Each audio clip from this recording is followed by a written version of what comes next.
Hello, everybody, and welcome to the Two Trees Podcast. My name is Martin Listener, the official intro man of Season 3 of the Two Trees Podcast, which, of course, highlights the illustrious voice of Mr. John Dillon. What does illustrious mean? I was going to point this out also. We just talked beforehand about not making fun of people's grammar when it's not right. I don't know. And now you're picking at my word choice here. Hello, world. Illustrious. I am illustrious. Doesn't illustrious mean like I feel like it's that full moment. of luster? I guess so. I thought it'd have something to do more with being illustrated. Or like prestigious? It's like infamous. No. Famous. Like prestigious. You guys like, haven't seen The Three Amigos? I have not. What?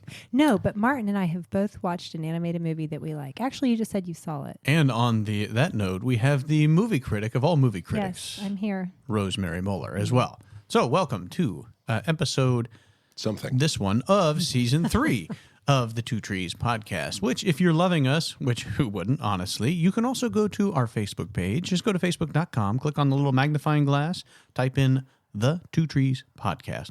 Will be the first one that pops up. You'll see the beautiful emblem that John has created on there. You'll also see a lot of great content from John mostly, but also some other people that post on there. And you, if you have a question, post it right on there as well. We'll be happy to look into it and give you whatever answer we can come up with, which is kind of what we do best. Also, we have a website, thetwotreespodcast.org. That's the TWO treespodcast.org, O-R-G.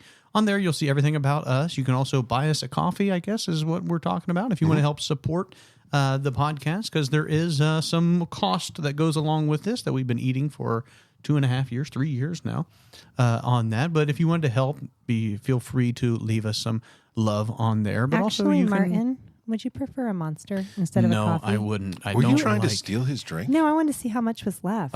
No, I don't like to drink these, but man, I've been so tired lately and just been doing everything. And I'm playing basketball a little bit later. So I need to be mentally sharp. Well, that's after that.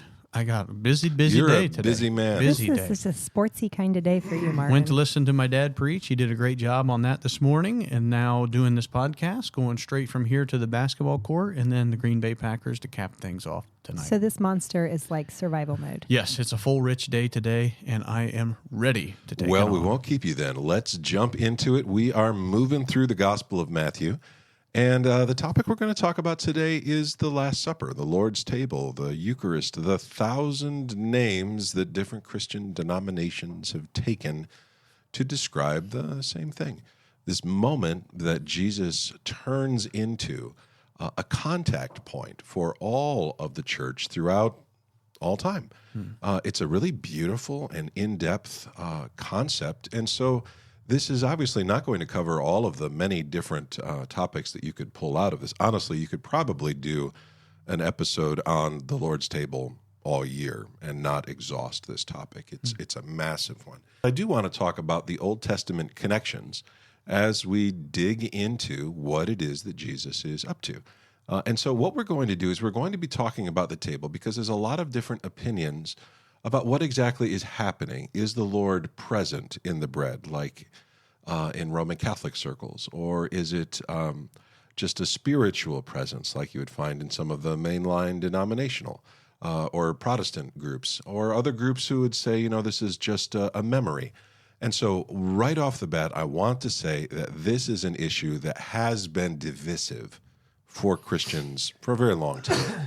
And I think that's really sad because it is an element that is supposed to unite us into fellowship together. And fighting about something that should be bringing us together is silly to me.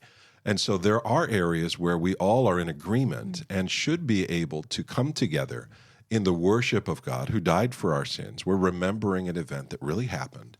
And to put away the knives and to actually have a conversation. Why do you suppose human beings are so prone to doing this? I mean, does this ever happen at your family Christmases? Well, yes, of course. It's something that you are all looking forward to, and it's bringing you together. I mean, I have a great family on both sides, and I love them. But you get your calendars out, and everybody suddenly, is a little bit standoffish about things, and then everybody spends 2 days together, and your kids are all, wound up, and after a while, you're like, why did we do this again?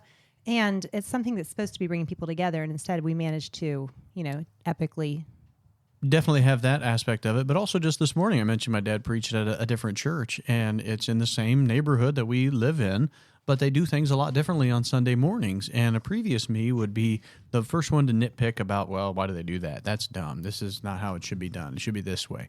And so just having the understanding that even the Sunday morning service, which is maybe the one time a week that some people even worship God, is picked apart because somebody does it differently than I do right next door. And that's the same thing you're talking about with the Lord's Supper. It's like we're remembering a very centralized thing here. And then all the fringe things are what we get mad about and what we yell about. And Josh Nelson talked about this when he came and preached with you. It's just we get mad at all of the things that don't really matter as much, and we lose focus on the one thing that actually does really matter about the story. Yeah, and there are differences. I'm not saying that all of us are right. I'm saying that the way we have the conversation is strange to me, that we have taken something which should be pulling us into an act of worship, and we get behind our keyboards or we get behind our denominational slogans, and we're ready to fight way before we are ready to fellowship. And that I find frustrating. And so what I would like to do today is explain my view of why I celebrate the Lord's table, what I think I'm doing. And I do have opinions, and I do disagree with people, but I'm not going to cut ties with someone or be mean-spirited about it. I'm just going to explain my thoughts on this. And so knowing that some of you lovely blessings out there are just waiting to come and tell me why I'm a doofus. That's okay. My mama told me that a long time ago. I am ready to be told again. I'm just going to explain why I think what I do. And so my view on this is that I hold what's called the memorial view of the Last Supper, that it is an intentional moving from the present into the past, a moment where the church is supposed to reflect and to engage in worship with the God who is with us and died for our sins. And a lot of people are very standoffish about that word memorial. Are you saying that there's nothing to it, that it's just a tradition? Are you denying that God is present? And so lots of things get thrown around, and a lot of them are straw men. But what I would like to do is to kind of talk just a little bit about what exactly is a memorial, because they're talked about often in the Bible, and they're not considered to be nothings or just traditions. The idea of a memorial is to intentionally create something that unifies the past, the present, and the future. It's a point of contact that I have with the people of Scripture, and that I have with my relatives who have gone on, and I have with hopefully my grandchildren who have not been born yet. But I pray one day we'll be gathered around the table, and they'll remember that we are servants of the living God who heard their prayers then, hears mine now, and is listening to us in the years that are yet to come. And so you'll find a lot of instances of memorials in Scripture where the people in the story did something physical to connect in worship and in communication, both with God and with the people around them who are yet to come. And so bearing in mind that a human being is not a physical thing only, but you are an embodied soul, that you are a very strange thing in creation. You are a spiritual being who is enfleshed. You are walking, talking earth. That's what you are. God breathed into us the breath of life and left us here, gave us dominion, and we are to garden in his name, to image him. And so there are going to be moments where what we do physically impacts us spiritually.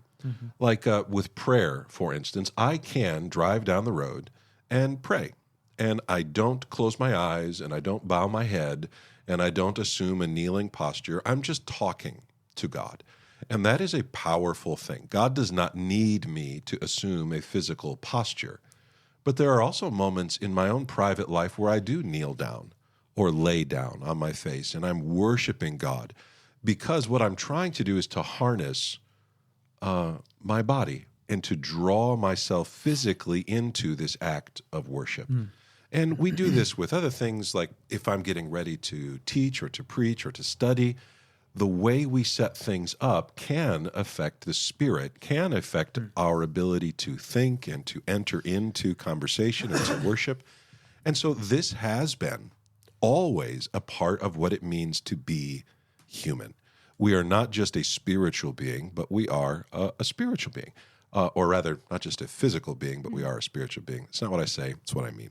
But let's go to the book of Joshua. And there's a really beautiful text in Joshua chapter 4, verses 6 through 7. That this may be a sign among you. When your children ask in time to come, what do those stones mean to you? Then you shall tell them that the waters of the Jordan were cut off before the ark of the covenant of the Lord. When it passed over the Jordan, the waters of the Jordan were cut off. So these stones shall be to the people of Israel a memorial forever. So Joshua and the people of Israel have just crossed the Jordan River, and a miracle happened. But I didn't get to see it. I wasn't there to watch God cut off the Jordan. And the generations of children that were born to those people who conquered the Promised Land, they didn't see it either. And so how can a people engage with the act of God if they weren't physically there? And so what God instructs Joshua to do is to build a memorial that is designed to stop the regular flow of life. Families would go to these stones with the intention of having a conversation about what it is that God had done and what it is that was happening. And it's phrased in the same way that the book of Deuteronomy talks about this. You will teach them to your children when you rise up or when you lie down. It is an important part of sharing the faith and the stories of what God has done, not just in the now, but how can I bridge this gap between where I am right now and where I was and what's coming. And so we find that Joshua physically creates a space intended for worship, intended for memory. It's a memorial. And this is something that the church struggles with today. In my my book that's coming out in not too long, I talk about this, how the church doesn't put a lot of effort into creating spaces for thought and for worship, that we kind of just have a Sunday morning focus. There's no church built on the banks of the Jordan. There's no synagogue put up. There's no small priesthood dedicated to discussing this idea.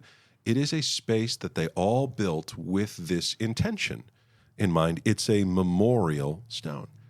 There are places like this all over Israel where an altar is raised or stones are raised up.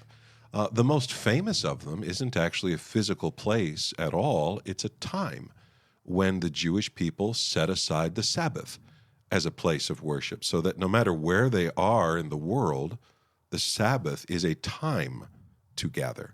There's a very famous quote about how the Sabbath is a cathedral in time, not a place to gather, but a time.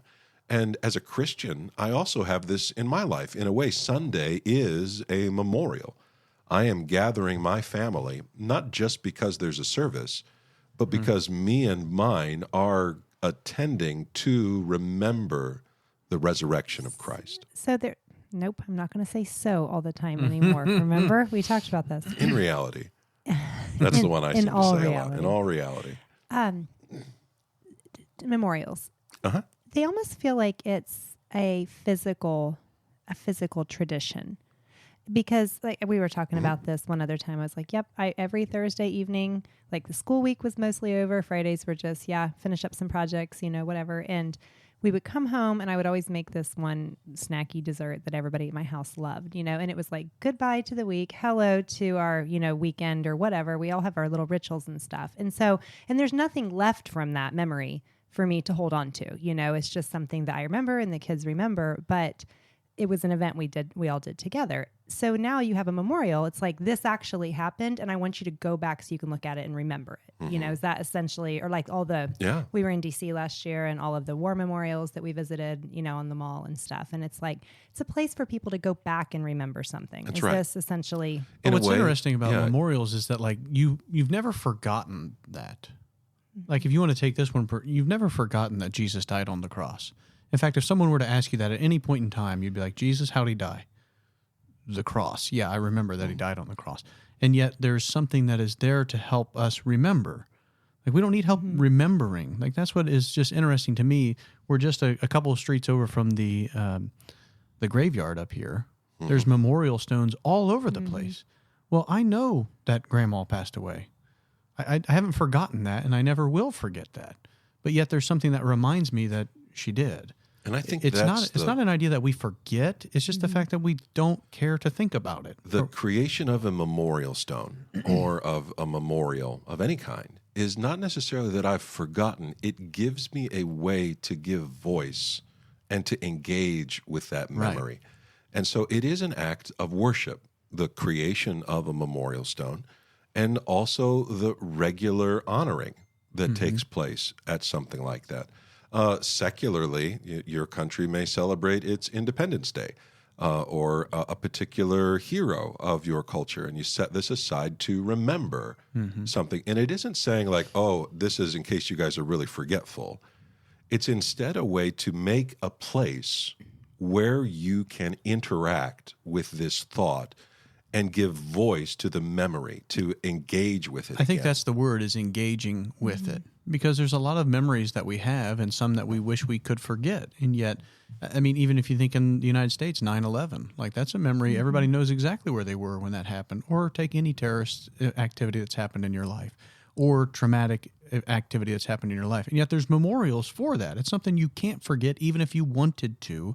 And yet there's something there so you can engage with that memory in a positive way, in a way that is showing worship to somebody that created that. Right. And I think that's the engagement is what you're looking at with the memorial, not the ability to remember better or more often, but the idea that now you can be a part of that in a way that you can't on a normal basis. Yeah, and I think that is the power for me. I live in a culture that is so very individualistic. Everything comes down to, how does this help me? Is there a health benefit for me? Is there a financial benefit for me? Is there something that this is going to do to improve me? And that is typically how most people approach something. And so when you begin talking about a memorial, many people, and maybe you, listener, you're going to have this pushback against it because the main concept is not personal. It is pointing in a direction away from myself. And so for me, when I look at what Joshua did, I would love to know the exact spot that happened.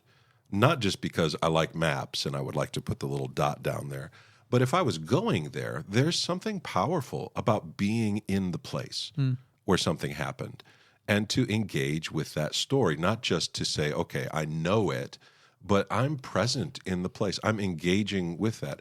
I've been to lots of historical sites. I love history. I like going to the native mounds and earthworks that are all around here in Ohio. When I was in Virginia, we were at battlefields all the time, or old presidents' houses, going to Washington, D.C. I love all of that because history is not just something that happened to other people. It is part of the world that I'm living in today. But there are many ways that I feel disconnected from past people. For instance, my grandfather passed away years and years ago. I still remember, though, his birthday.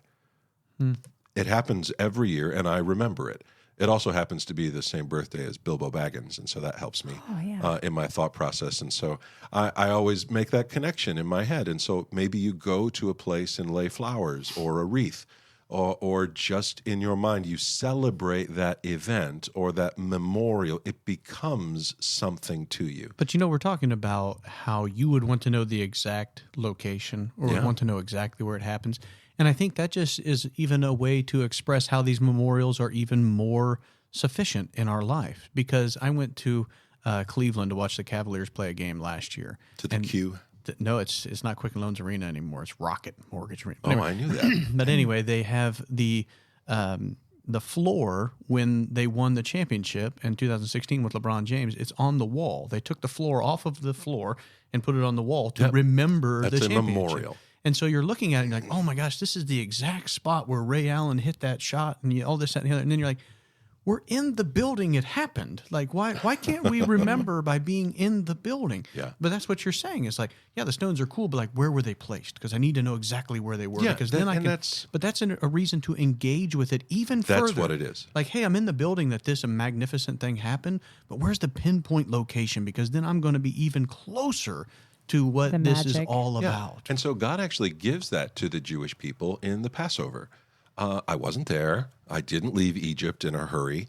Hopefully, you're living in a safe place as you're celebrating the Passover, but you're eating the same foods. You're telling the same story. You're engaging. You have made this past thing present and brought yourself into an act of memory that is worship. And so it isn't to say like this, God's not present in this. God is present in every good and perfect thing cometh down from the Father of lights.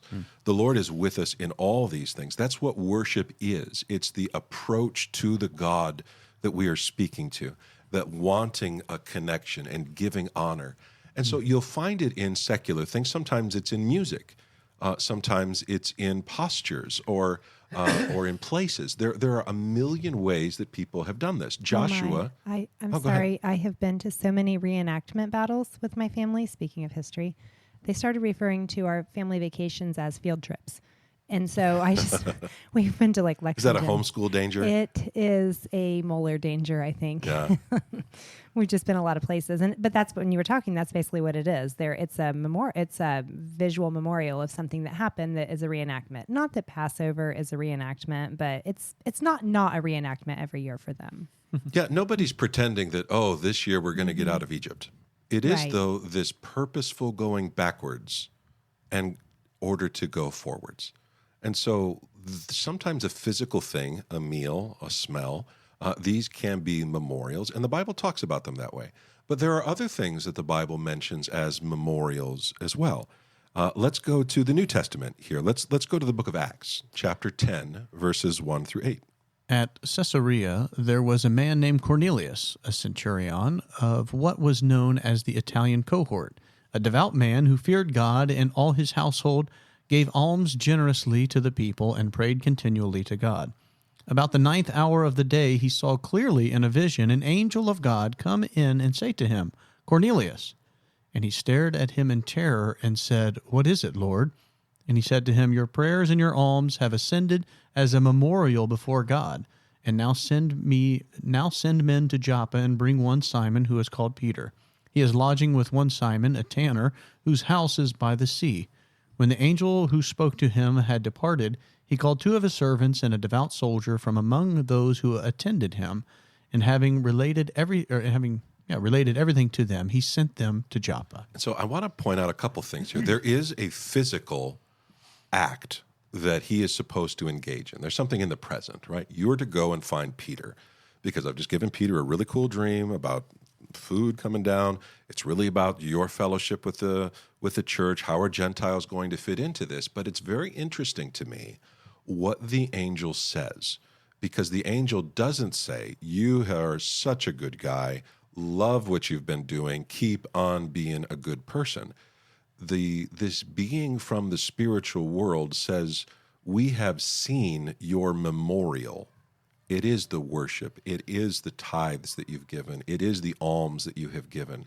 You have created something that not only has an impact in the spiritual world, but also has an impact in the physical world. His whole house fears the Lord. There is a sense in which this man's actions have become a place of memory. When they see somebody who is giving alms, they think, that reminds me of Dad, for the rest of their lives. When somebody says, well, we should do this, they will remember the actions and the heart of their father. It not only became a physical representation, but there is something in the supernatural world that this angel is talking about. He says, first of all, I like that it says he stared at him in terror. And he says, what is it, Lord? Which is translated quite literally as, what is it, boss? Like, tell me what I'm supposed to do, because this has never happened before. And he says, your prayers and your alms have ascended as a memorial. They are something. And so when the families that are connected to this man would engage in these things again, it would be in honor of their father and also of the things that their father or their boss stood for. The act itself is a memorial. The Bible talks at times about sacrifices doing this. In the book of Revelation, it talks about the prayers of the martyrs ascending as a memorial. This concept isn't something that we think about too often in the present churches that we go to, because to us, a memorial is something that's built somewhere, or it's something that is built by someone else for us to enter into. But every day, you are creating memorials. You are engaging in worship. You are putting things in people's lives that draw them into the past and into the future. And so I love this because this man is a Gentile. He just is not Jewish at all. He's even the boss of the Italian company who's there. But he is faithful to the God of Israel. He has seen in the Lord what is missing in the worship of Zeus and of Jupiter and all of those beings. I think the Italian cohort is the coolest name. I love that. It kind of sounds like a latte or something. The Italian cohort. I'll have a cortado and an Italian cohort. But even just the idea that your actions can be a memorial, I mean, it's the same thing with anybody that has passed on from your life or maybe not in your life anymore. You see things that remind you of them. Why? Because that's what they were doing. That's what they were involved with. That's what their daily or weekly routine definitely involved in that. I feel like if you guys go somewhere and see something about Green Bay, you're probably going to think of me. Oh, yeah. Because I'm wearing a Green Bay Packers sweatshirt right now. Like that's a memorial towards me. And with this, it's a great example because Cornelius is giving to his children and those around him a memorial of how it is to worship God. That's right. And so that's like the ultimate goal with that. These acts of worship have become a building. They have become a thing that is offered to God, same as stones that are raised, same as an offering that's given. The act of worship itself is memorialized. And honestly, he's going to get another one because we equate this man with one of the great bridges that is built between the Jewish world and that of the Gentile community. And so it's because of that that we remember these things. And that isn't to say that they're not powerful or that God is not present in those things. It is to say that the memory of it is a powerful thing if we engage in reaching to God through this moment. So not to completely derail us, but it says it was raised up to God as a memorial, have ascended as a memorial before God. Do you think there's anything that we do on this that is a memorial to the supernatural world other than God the Father? Is there stuff that we do that we have kind of responsibility to help this supernatural world realize who the King of Kings really is? Yeah, I think so. And just think of it from that, because it's so easy to be like, man, I want my children to grow up in the right way. And so that's the responsibility that I take. If you don't have children, you have people around you and you say, I want them to do this. But even broaden it even farther, like, man, what I do on this physical world is proof to a supernatural being of something that, like, they can't do. Supernatural beings can't do some of this physical stuff. They don't have a physical body. And yet we have the ability to do that. We always think of it the other way, like, well, angels can fly and angels can teleport or they can, whatever. Play baseball. But maybe we can do stuff that they can't. And so it's another layer of creation. That kind of blew my mind when you talked about it a couple months ago. It's another layer of creation where our physical attributes and our physical daily routines or whatever may actually be helping some of these supernatural beings. Yeah, there's a line get pointed back to that God. I'm going to bring up here. I was going to use it at the very end, and I may go back to it. But in the book of Ephesians, chapter 3, and verse 10, it says that through the manifold wisdom of God, that through the church, the manifold wisdom of God might now be made known to the rulers and authorities in the heavenly places. What we do does affect the supernatural world. We often think of it the other way around, that what the spiritual beings do affects us here in the physical world, and that's true. But there are things that we do that's motive is in reaching to God, also preaches and builds something to be seen by the spiritual world. Remember, this angel looks at him and says, man, when I look at this, I see your love of God. And he didn't raise stones. He didn't do anything like that. It was the act of worship itself. When you gather your family and you remember the resurrection, when you are going on the Sunday to be part of a community, Peter talks about being living stones joined together. There is an element of building a thing. And I believe that also in taking the Lord's table, I am deepening that. I am making something hallowed among something that is already hallowed. I am deepening this reflection and this worship. I am building something. And so here we have this Gentile, and the things that he has done have become a way of bearing witness. Sometimes people will wear certain colors, like, this month we're looking for a cure for breast cancer, so I'll wear pink. Or there'll be a political cause of some kind for something that's going on, and so people will wear an article of clothing. Or if they're in mourning, maybe a black ribbon or something like that. These are ways of communicating. And oftentimes those things can be laid aside as special, something not just to be thrown away. They have become hallowed in the sense that we set them aside for a special purpose. And in the Bible, one of the most common means of expressing this was through meals. It was through a memorial meal. The pagan world was doing this. The Bible talks a lot about how Israel was breaking bread with Baal of Peor, entering into these acts of worship. He says, you are building memorials towards evil by engaging in these things. And the Jewish community was intended to use the table as a means of generosity, as a way of expressing try to think of the right word here, values, that the kingdom is with us. Even if we are in exile, the Lord is still with us. And so they would begin meals and the day with prayer. We were joking about it today at the Mexican restaurant, but I prayed for my food and my food only. The rest of them can be thankful on their own. But we kind of have this idea, what is it exactly that we think is happening when we bless the food? Because we think of this as something that we're asking God to do for the food. Make it taste better, maybe, or this is my favorite one, let it nourish our bodies. That's how God made the world to work. Food is going to nourish your body. Whether you ask him to or not, it's going to happen. Instead, what you're supposed to be doing is saying, where did this come from? It did not come from my pocketbook. It came from the God who makes all things grow. It is an expression of thanks that I am giving to the God who has blessed me. My favorite one is when you're at the county fair and you get the deep fried cheesecake with all the sauce on top of it and says, please nourish this to our bodies. Like, there ain't no nutritional value in that. What are you talking about? Says the man who is drinking a Monster. Hey, for survival.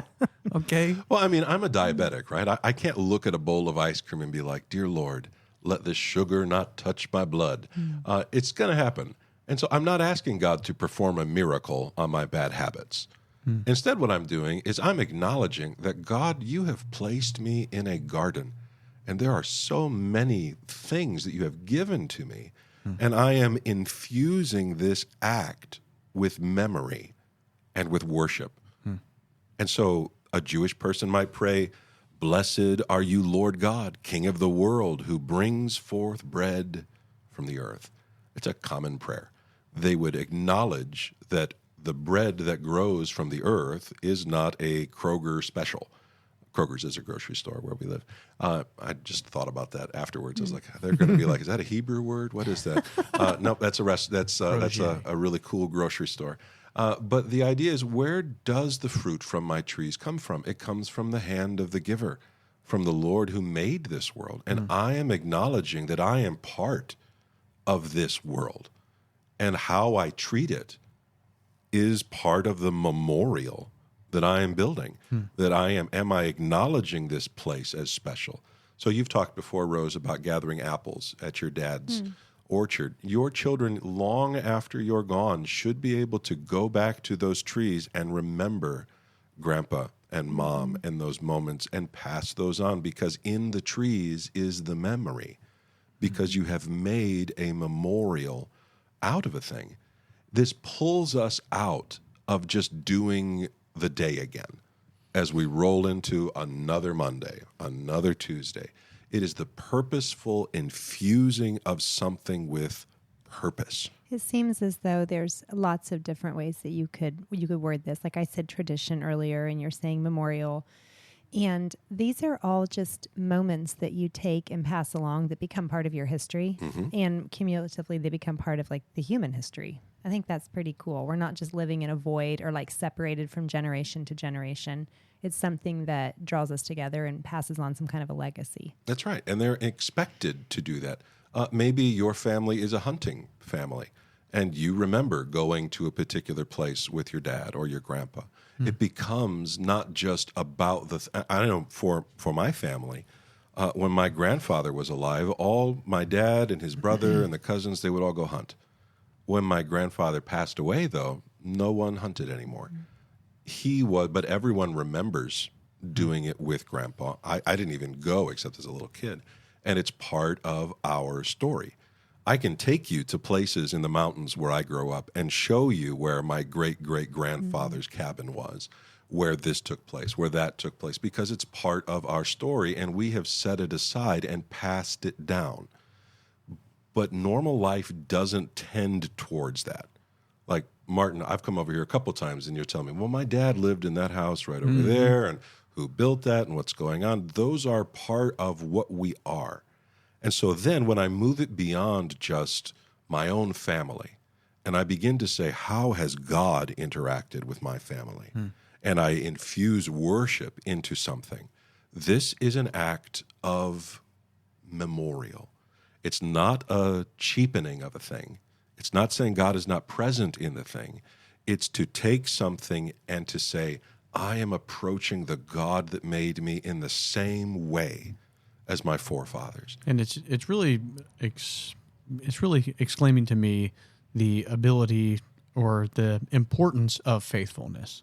Because when you're talking about these things, it's like, yeah, they're not really events. Like, they're not huge things, like going hunting.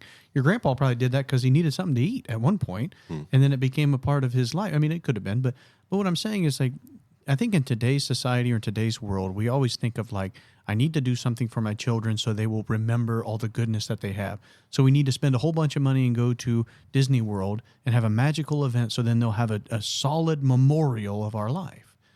And what God says and what we're kind of talking about is the day-to-day activities, the faithfulness that you have towards what you believe and what you think is right is realistically the memorial that you're going to lay behind you. If you look at the people that you look back and memorize or memorialize, they didn't have humongous events. Like they had this one major thing, they stopped the whole world because they did something, and that's why I remember my grandpa. It's because I remember my grandpa because of who he was. That's right. What he did, how he treated everybody the same. And, you know, I could go through both my grandparents, all four of my grandparents, and tell you who they were and what they were. They weren't sitting here starting every day like, I need to be something so my grandson Martin will remember me in a certain way. Right. I doubt they started every single day thinking of me. And yet here I am, 20, 50, 30 million years later, remembering how they were as human beings. And that's because the faithful way that they lived their life and tried to be the best person that they could, the most godlike person, the one with the most faith, the one that followed God the best. And that's how you're going to then be remembered by those that come after you. In a very real sense, I have done a lot of, that's one of those things in a very real sense. I need to stop saying In that. all reality. In all reality. Oh, my So- goodness. But oftentimes at funerals, someone will say, you have to play this song. Grandma loved this song. And when they hear that song, even for the rest of their lives, they are drawn back to that place or that time. There are also moments, though, where families sought to build a thing, like the raising of stones. They would go back and say, not only is this a place where Israel crossed over, this is a place where we crossed over. And we are remembering this big thing that we were a part of. If you go to the synagogue in Capernaum, which is very famous, very beautiful, a place where Jesus taught, and you can go sit on the stones. There is a pillar there with the name Zebedee on it. They raised a pillar inside of the synagogue with the family name on it. And we even have that phrase today, a pillar of the community. It was to have raised a stone. Where I grew up, we used to sing a song that went, here I raise my Ebenezer, hither by thy grace I'm come. And I hope by thy good pleasure safely to arrive at home. But Ebenezer means a stone of remembering. It is a thing that has become a memory. And so we find the Bible talks about both acts of worship, acts of personal devotion, and also the building of things, the doing of a thing, the breaking of bread. Let's take a look at Deuteronomy chapter 8, verses 7 through 10. For the Lord your God is bringing you into a good land, a land of brooks of water, of fountains and springs flowing out in the valleys and hills, a land of wheat and barley, of vines and fig trees and pomegranates, a land of olive trees and honey, a land in which you will eat bread without scarcity, in which you will lack nothing, a land whose stones are iron, and out of whose hills you can dig copper.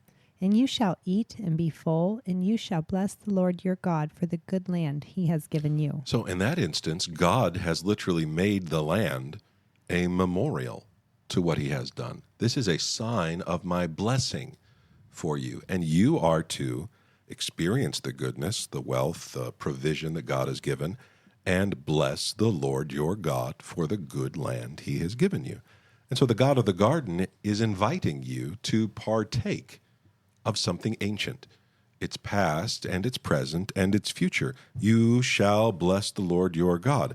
Not ask for a blessing, but you shall bless the Lord your God. You're calling out, thank you for this goodness that you have given to us. The table was an expression of the bounty of the land. In America, we have the Thanksgiving meal, and you serve everything that you can think of at the Thanksgiving meal. If it's in the freezer, it gets cooked. It may be a side dish to the turkey or whatever, but there's going to be loads and loads of it I hope not, especially the sweet potatoes. No, I was going to say I have 2 squirrels in my freezer right now, and I hope those do not show up on the Thanksgiving table. Squirrels make good gravy.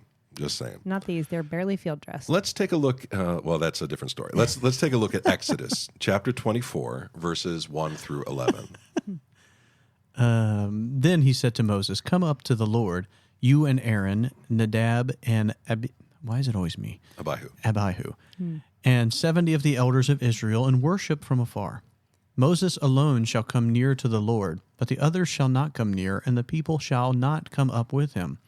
Moses came and told the people all the words that the Lord had of the Lord and all the rules. And all of the people answered with one voice and said, "All the words that the Lord has spoken we will do." And Moses wrote down all the words of the Lord. He rose early in the morning and built an altar at the foot of the mountain, and 12 pillars according to the 12 tribes of Israel. This is a memorial. These represent what we just did. These stones will continue to call out. And when you see them, you will know and remember. Enter into the memory of that moment. Keep going. And he sent young men to the people of Israel who offered burnt offerings and sacrificed peace offerings of oxen to the Lord. And Moses took half of the blood and put it in basins, and half of the blood and threw against the altar. Then he took the book of the covenant and read it in the hearing of the people. And they said, "All that the Lord has spoken we will do, and we will be obedient." So God has spoken to the people, and they made another monument. They wrote the words down. Then there was a physical enacting. There was the placing of blood in the bowls. Visually, you are seeing the blood on the stones. You are smelling it in the air. There is a physical component to this act of worship. Keep going. And Moses took the blood and threw it on the people. He did what? Yeah, and threw it on the people. If you didn't notice it before, you're noticing it now. It gets very personal. Keep going. And said, "Behold, the blood of the covenant that the Lord has made with you in accordance with all these words." Then Moses and Aaron, Nadab and Abihu, and 70 of the elders of Israel went up, and they saw the God of Israel.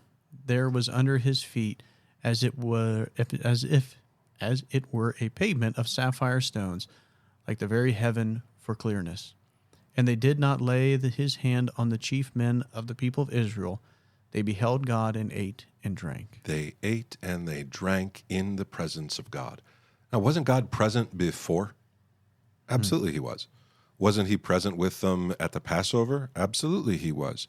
This, though, is a special moment of hallowing a thing and saying God has called us here, and he becomes present to them in a very beautiful way. The sky is described like translucent sapphire, and they're peeking up into the heavenly courts, and they sit down and they eat and they drink, because the same God who has brought blessing into the heavens has brought blessing down upon them as well. I can't help but hear the prayer of Jesus, Our Father, which art in heaven, hallowed be thy name, thy kingdom come, and thy will be done on earth as it is in heaven. This is a memorial. It is a place to meet the past, the present, and the future. And so you have this very visceral connection with blood that is shed, climbing up the mountain, hearing the words spoken, and having them recorded down in a book. Most people will never have anything that they do recorded down in a book. These people all had their words and stones erected because what they were doing was so important. There's this sign of life in the blood that is shed. And this sacrifice serves as a way of thinking about the connection between God and his people. And so the Old Testament is filled with this concept. And our modern lives are filled with this concept as well.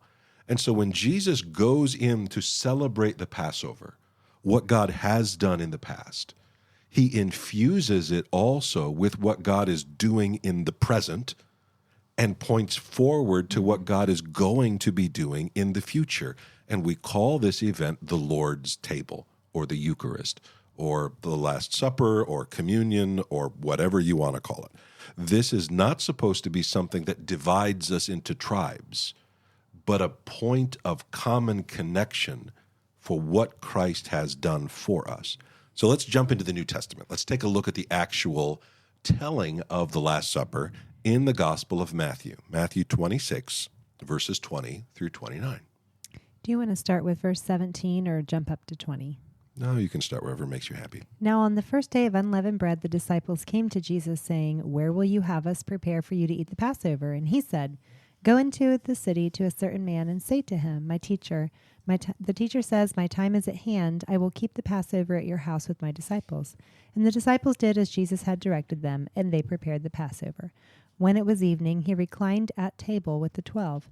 And as they were eating, he said, "Truly, I say to you, one of you will betray me." And they were very sorrowful and began to say to him one after another, "Is it I, Lord?" And he answered, "He who has dipped his hand in the dish with me will betray me.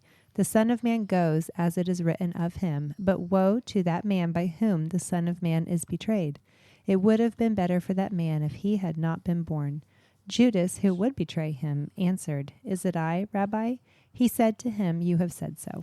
This is interesting because of the intimacy of the moment. They are not on the mountain waiting for Moses to come down.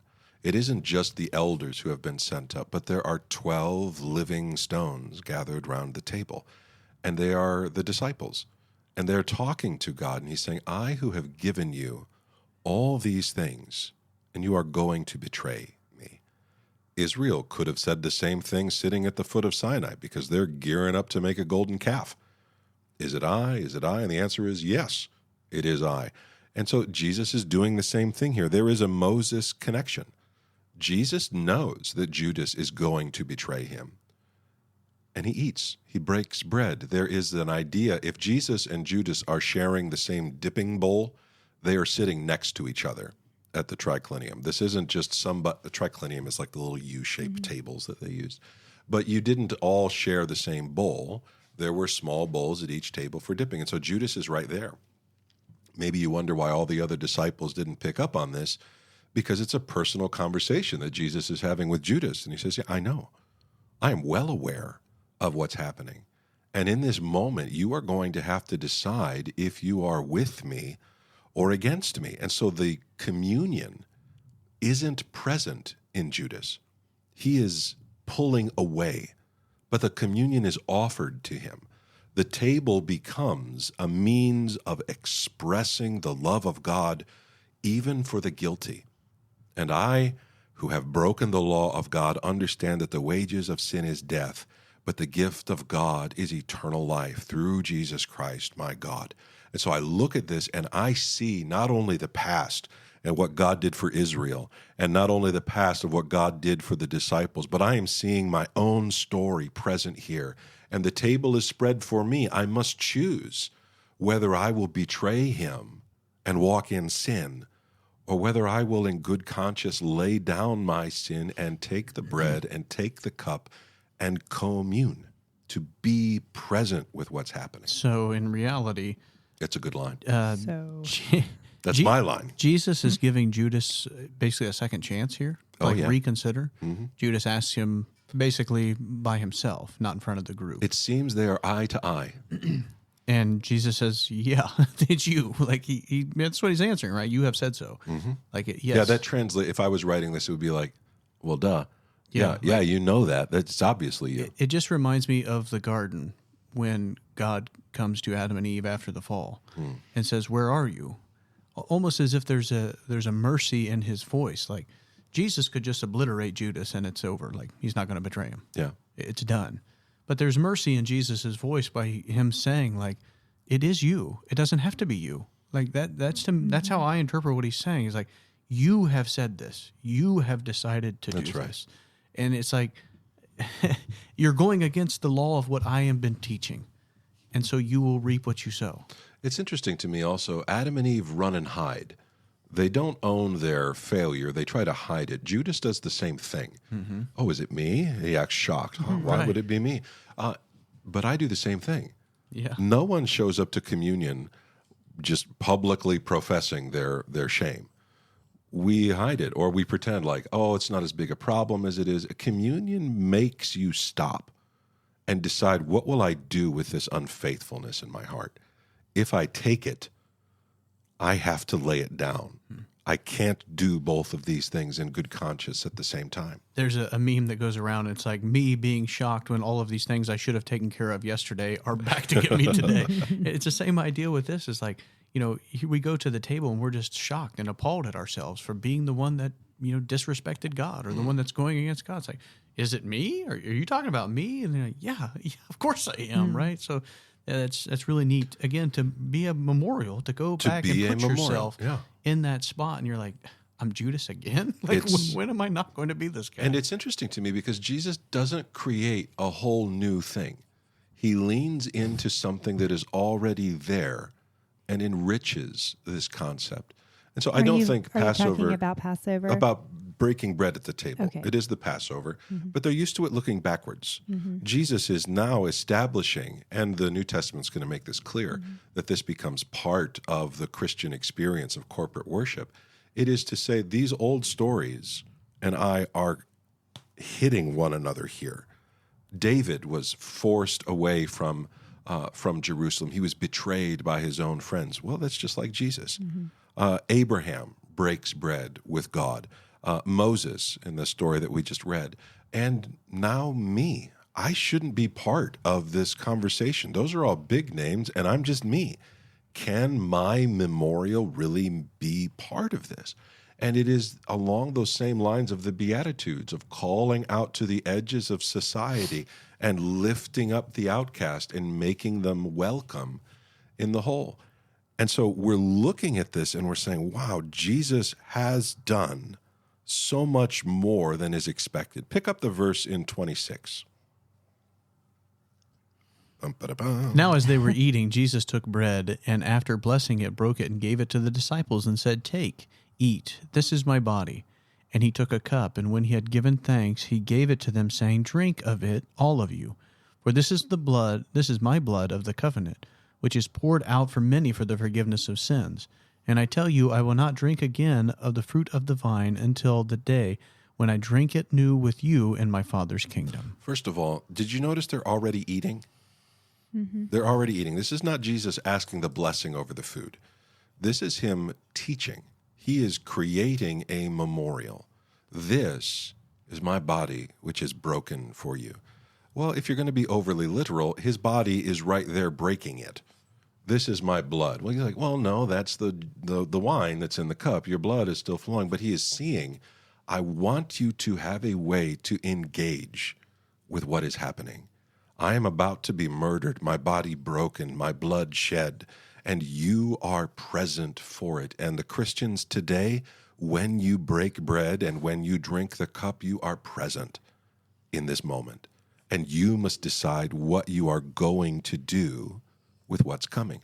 Is there Go ahead. I'm sorry. Is there what is the connection here between him asking them to drink the blood of the covenant and back up here where Moses was throwing blood on the people and saying, behold the blood of the covenant the Lord has made with you? Well, I think it's kind of a mix because remember in Deuteronomy it says you will eat and you will drink, and it's a memorial of what God has given.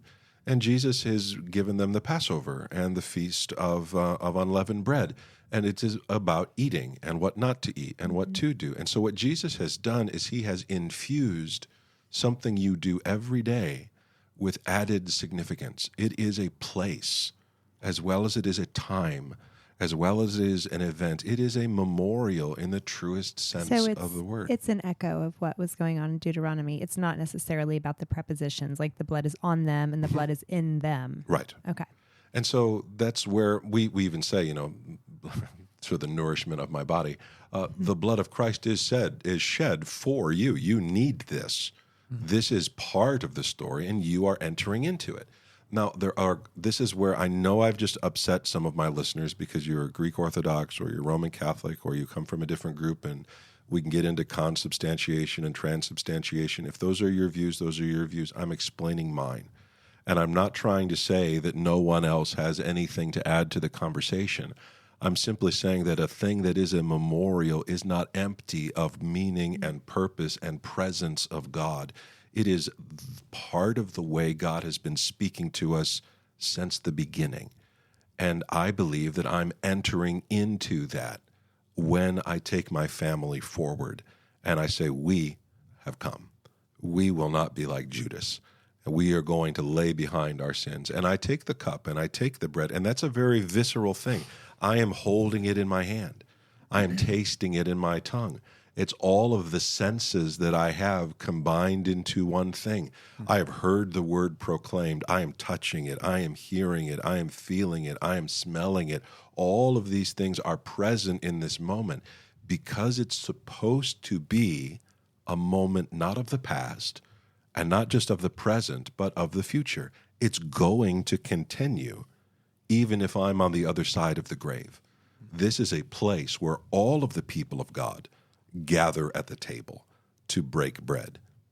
I don't know if this makes any sense. It does make sense. I just keep thinking about in the traditional Passover, which in 2025, it's been a very long time since it began to be practiced. And it's tradition to have, I think, the youngest person ask the questions. Mm-hmm. There's like 4 questions they ask at the Seder. And it's a way to involve the children, but also like it implies that you are teaching something to your children, which is kind of speaking to the future that you're saying. Like it's something that happened that we are celebrating now, and we're doing it for our children. Mm-hmm.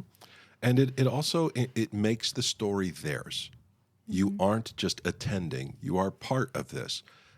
Baptism is unlike this in the sense that it's something you do alone. I am making a declaration. When you're taking communion, hopefully, you are gathered in community, and you are doing this often.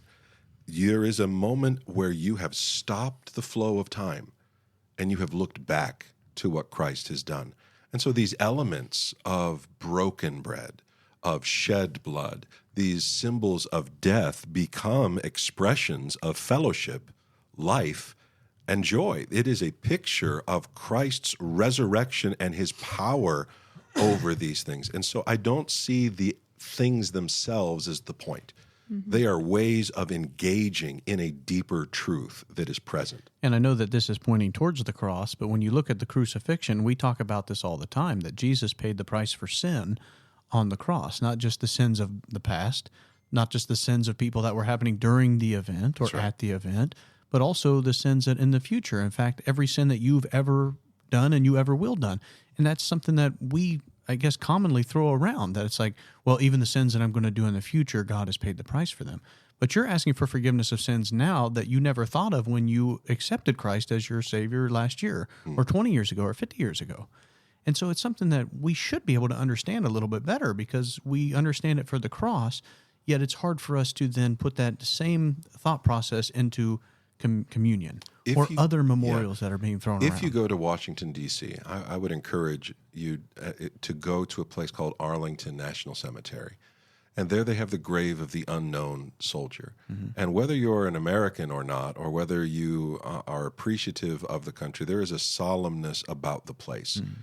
And you are looking at this and you recognizing all of these things are being done to honor the sacrifices of even the unknown. And it's a lovely way of honoring. It's a guard and it's constant. And there are many reasons behind the things, but they are expressions of ongoing honor. The table is that on steroids. It is a moment of ongoing honor where you're saying, I have been here before. Maybe you held your grandfather's hand and he's gone, but I will be back and I will come again and I will have to lay down my sins to come to the table. I have to choose this day who I will serve, whether the gods we served on the other side of Jordan or whether we will be faithful to the God who has given us the land. This is a beautiful thing and not something that should divide us, but something that should unite us. And so let's skip this next verse that I've got here and instead jump down to the book of 1 Corinthians, chapter 11, verses 17 through 26. But in the following instructions I do not commend you, because when you come together it is not for the better, but for the worse. For in the first place, when you come together as a church, I hear that there be divisions among you, and I believe it in part, for there must be factions among you in order that those who are genuine among you may be recognized. When you come together, it is not the Lord's Supper that you eat. For in eating, each one goes ahead with his own meal. One goes hungry, another gets drunk. What? Do you not have houses to eat and drink in? Or do you despise the church of God and humiliate those who have nothing? We're going to pause right there. What he's saying is, look, you are not participating in what God established. This is not about you getting honor, which is how Roman tables worked. The important people ate first at the good tables, and they were served by the lesser people. At a Christian communion, all stood even in the society. Instead, the Corinthians have just tried to impose their pre-existing cultural priorities into the church, and it won't fit. He's saying, listen, you aren't here to be fed. You are here to engage in the memorial. You are here to worship. He says, how can you do this? One goes hungry and another gets drunk? Who should be hungry when surrounded by people who are faithfully following the way of God? He who has provided and called us to do this as well. I love this line. He says, do you despise the church of God? This act isn't an act of just individual expression. Paul says it's an act of humiliating those who have nothing. You are one people. In order to engage in this, you must do so as a community. You must lay aside your individual right to extras and feed those around you. Keep going. What shall I say to you? Shall I commend you in this? No, I will not. For I received from the Lord what I also delivered to you, that the Lord Jesus, on the night when he was betrayed, took bread, and when he had given thanks, he broke it and said, This is my body, which is for you. Do this in remembrance of me. In the same way also he took the cup after supper, saying, This cup is the new covenant in my blood. Do this as often as you drink it in remembrance of me. For as often as you eat this bread and drink the cup, you proclaim the Lord's death until he comes. We are entering into a memorial. It unites me with the church of my fathers, with the faith of my great-great-great-great-great-grandparents, with the early church, and with Christ himself.